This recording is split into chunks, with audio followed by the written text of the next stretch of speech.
My blissful, gorgeous selves, when Ayurveda says in order to have a healthy personality, senses have to be free from the tensions of hectic crave of the objects of luxuries.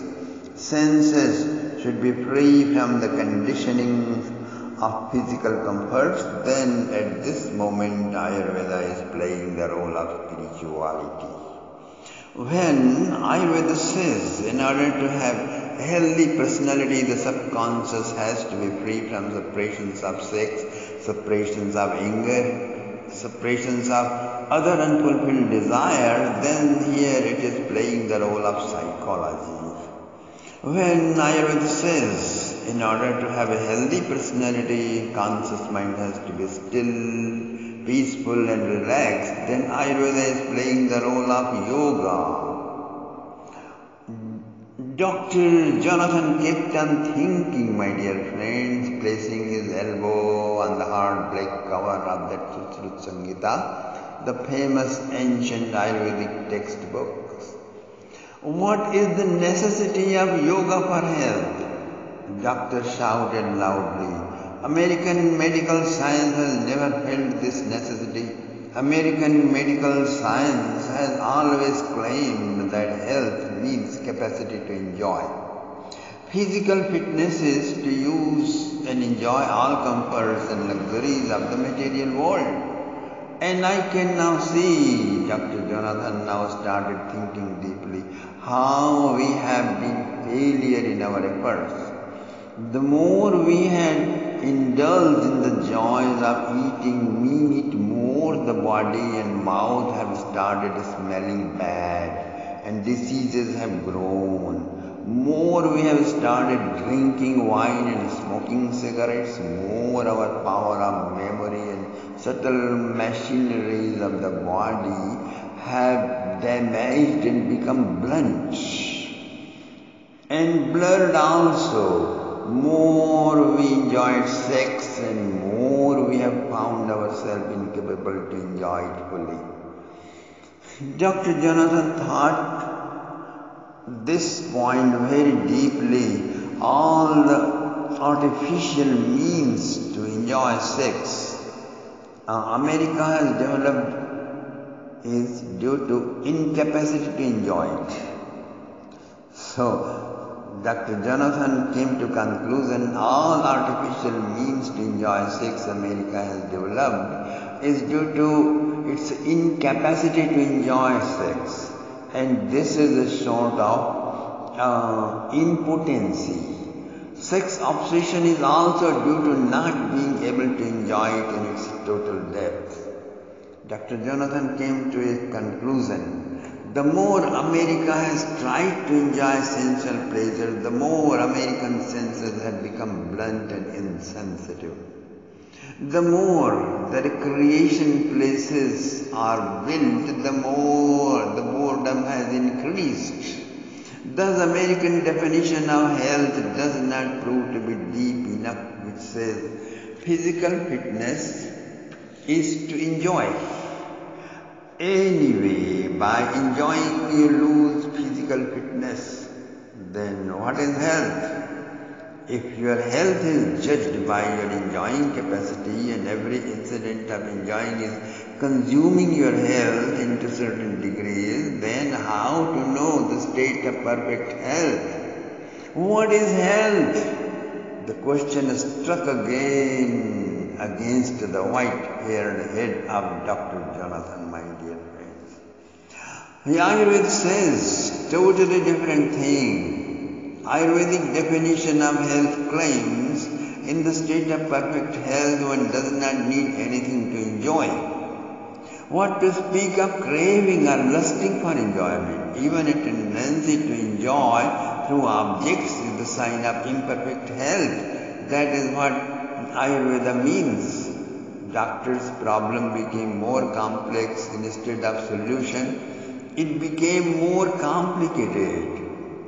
Dr. Jonathan visited other famous doctors of Banaras city, a few old professors of Ayurveda in the university, but he felt all have just memorized some verses, words and thoughts, and that's all. In these last 3 years, Dr. Jonathan's thoughts and conceptions have been changed in great deal. Nowadays he says, India is really a land of magicians. Magicians of ideas, magicians of understanding. Physical and material magicians can only change or transfer dead things into living, but the magician of understanding performs such a miracle on intelligence and mind and on the whole life which cannot be conceived unless one has passed through it.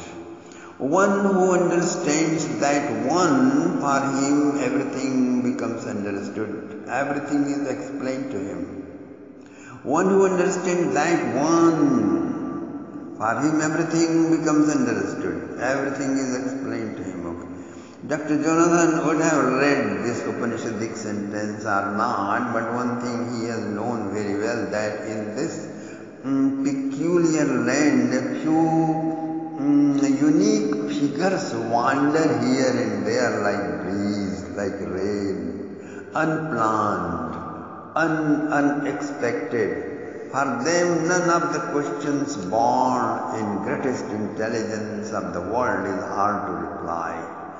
For those vagabond holy men, greatest world problems are like a play to solve. The whole thing depends on recognizing them, approaching them, and get them in a good mood. Whenever we find anything or incident entirely against our previous beliefs or conceptions, then our whole system, whole theorem becomes smashed up, torn asunder.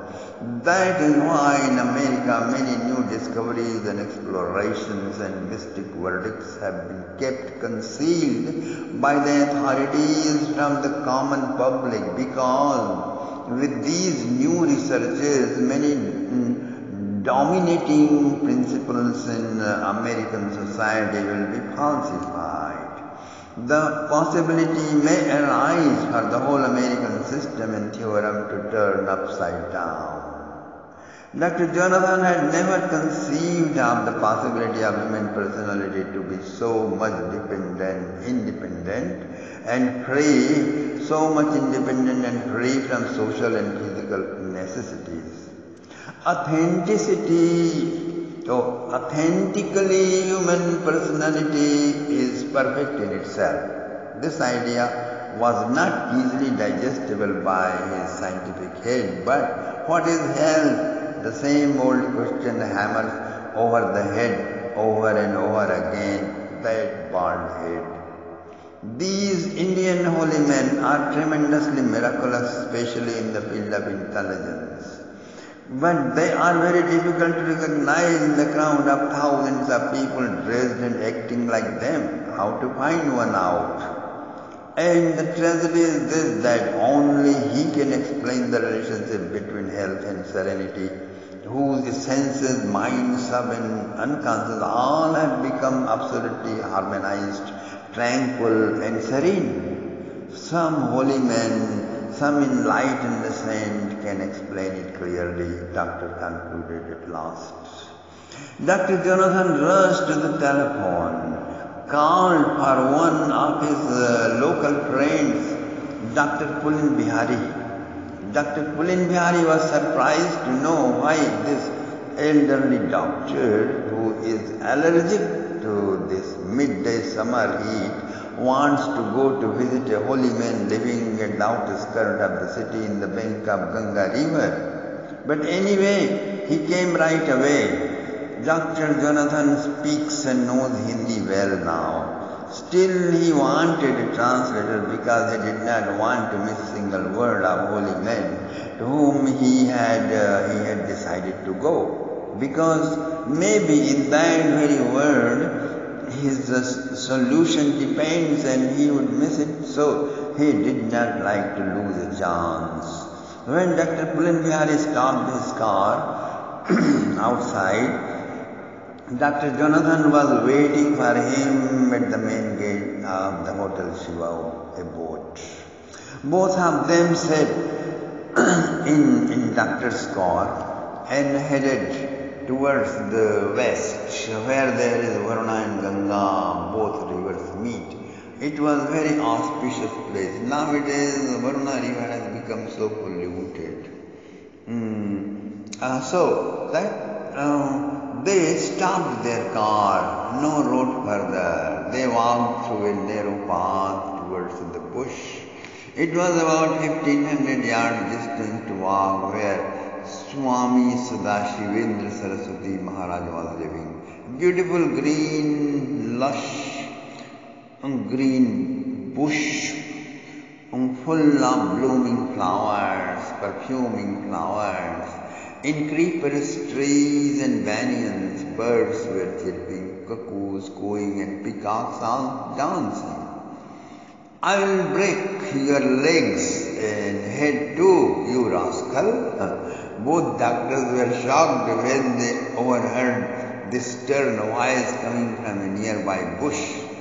They turned their heads to the other side. There was an athletic ground, tilled soil, and a muscular fat man with a big mustache wearing only underpants was about to beat an old thin little man.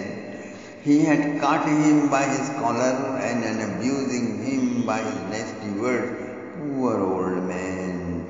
Dr. Jonathan felt pity on him and said, if this fat man will slap him even once, the old man is going to fall on the ground. Cannot we save him? After all, when a powerful person is persecuting to a weak and innocent one, how a person can stay as mere spectator and onlooker? And if he does, can we still call ourselves human beings? I know this man, Dr. Pulin Bihari said, and walked towards that part of the bush. Dr. Jonathan was left standing there. Hello, Brother Gama. What are you doing here? And looked in surprise to the other man and said, oh, please don't bother with this man. Lions never fight with oxes. Could you please show us the way to Swamiji up to that nearby hill? You know, these bushes are bewildering, and look, that American sir wants to visit Swamiji. Could you please come with us? Dr. Pulvihari indicated towards the standing waiting doctor. The words were said in a very polite, flattering tone. When Mr. Gama heard the word loin for him, he became very happy. It fed and pumped his ego, and when he saw an aristocratic, honorable American gentleman with the famous doctor of the town or expecting his help, he forgot all his anger and left that old person. Because how can he remain quarreling with fox if he has become now a lion? The egos of all people are all like this, very childish. That is why Bertrand Russell, Picasso made fun and politicians made great use of them, especially of those who are skilled scholars, by feeding their ego. That's what they did. This fat man immediately came out to the doctor and started guiding them. After they passed the bushes, they asked the wrestler to go back. They did not want this tamasic man to take them to the holy man. It is only genuine seekers of knowledge who get benefit by the association with the holy man. And tamasic people only doze and create disturbance by their turbulence of mind and their thick-headedness. Dr. Great, you are very good psychologist too. We had no need of any guide, but you tricked that fat man from hurting that weak man. Thank you very much, Dr. Jonathan said. If this fat man would have hurt that old man, would you have prescribed some punishment for him or not? Dr. Pulin Bihari asked. You know, I have always been against the punishment of the criminals. Persecuting the criminals is an inhuman act.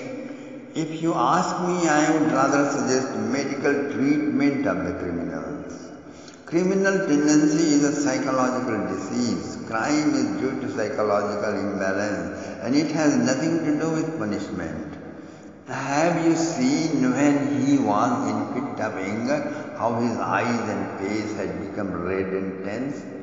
Dr. Jonathan continued, you know, doctor, when anger continues and goes beyond certain point, then one feels feverish.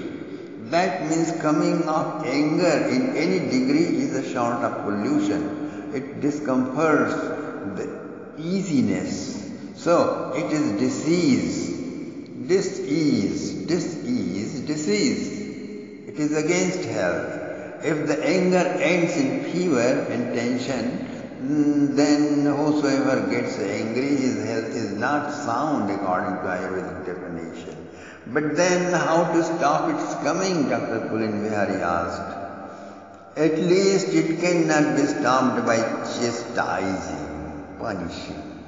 Dr. Jonathan said, it's anyhow. He said it anyhow, but his mind was taken away by another storm of thoughts. Fever is no doubt a sickness, a disease, a fever can come by anger. It can come by fear. It comes by intense sex desire too. A great wind was blowing in his mind. Wind of past memories, past incidents, people's faces who came in his life and who were feverish by just their negative ideas. He remembered a few faces who came as his clients, who were patients just due to their pessimistic thoughts. Another one was feverish due to his intense jealousy with his competitor. All the negativities in the mind produces disease in the physical body. That means without a healthy mind, a healthy body cannot be achieved. Dr. Jonathan concluded at last, my dear friends. But healthy mind is again a complicated question like physical health, because healthy mind means a mind without stormy urges of lust, greed and anger. But how a mind can exist without anger, without sex desire? Is it easy to understand for a practical American mind, and even then for one who was an allopathic doctor? And suppose if it is possible, then what will happen to modern psychology? What will happen to Freud? The whole Western psychology is grounded on the idea of catharsis, because they believe natural tendency of human being is animalistic.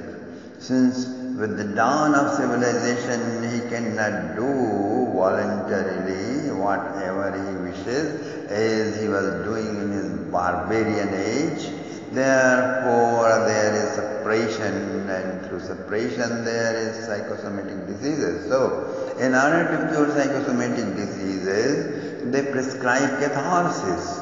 According to this therapy, as much good and gentle you will be, more suppressive and dangerous you become, because animal is lurking inside.